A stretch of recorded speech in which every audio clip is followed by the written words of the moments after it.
Alright, welcome back. Today we're going to learn how to assemble this jacklift here.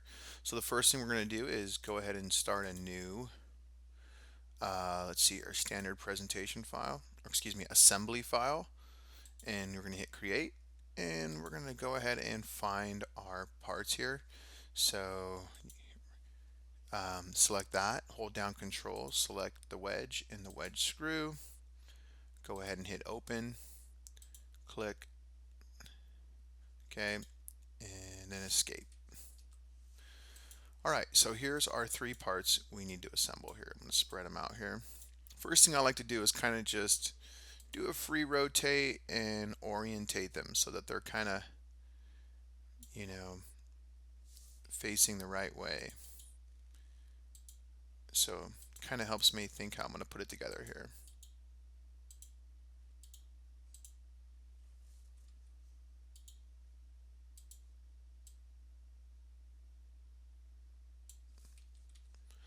Alright. Okay, so go ahead and save your file. For number 2 here, we've already placed them. Okay, now we simply need to ground this base part. Alright, and this will kind of serve as our base. And then we're going to go ahead and place this wedge screw into our assembly in its proper location. So coming over here to Autodesk, okay, what you can do is right click and you can ground this. I already grounded it, but so I just unchecked it, but I want to ground it again. So grounded, and now it will not move. Okay, so it is locked, and we're going to kind of work around this part. Okay, so coming back to question 3. Or part 3 here. Apply a tangent constraint to the neck of the wedge screw, okay, shown in blue. So we're going to apply a tangent constraint. So from this part in blue to this sidewall here. Okay, so coming back into Autodesk, I'm going to move it over here. Let's go ahead and do a tangent constraint. So that to that, hit apply and cancel.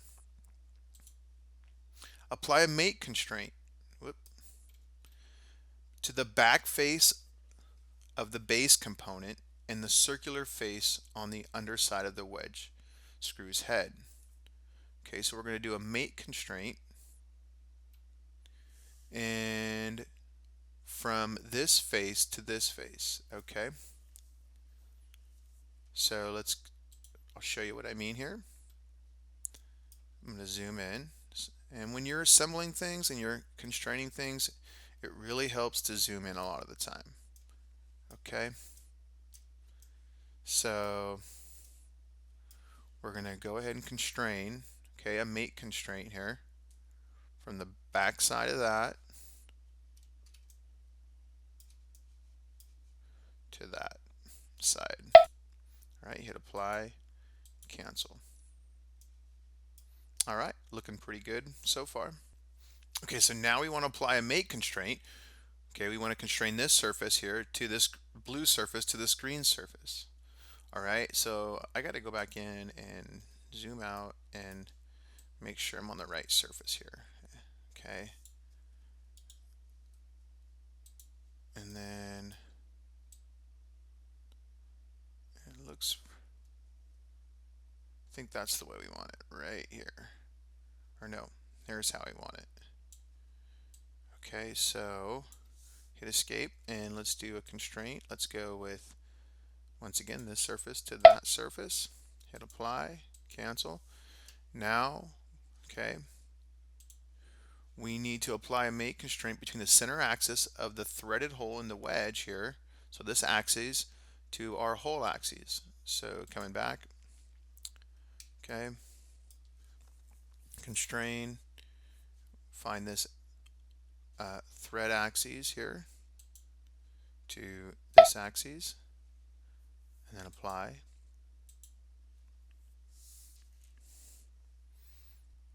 Okay, so now we want to apply a flush constraint to these two faces. So that'll make these two faces even or lined up here. So let's come on back to our part. Okay, constraint, and now we want to select our flush option, make that face flush with that one, hit apply and cancel. Okay, looks pretty good. Coming back to our assignment. Now it says to perform an interference analysis between the wedge and the wedge screw components. So an interference analysis. So I believe it's been a while. Inspect. Analyze interference. All right. So define set 1. Define set 2. Okay. There were no interferences detected. That's good. Analyze interference. Let's check out some other parts. And we had a small interference, okay, with a volume of 0.2 cubed here. All right. Okay, so the last thing we need to do is to make our jacklift in the wireframe viewing option here, and then we need to grab a screenshot of it so you can submit your assignment.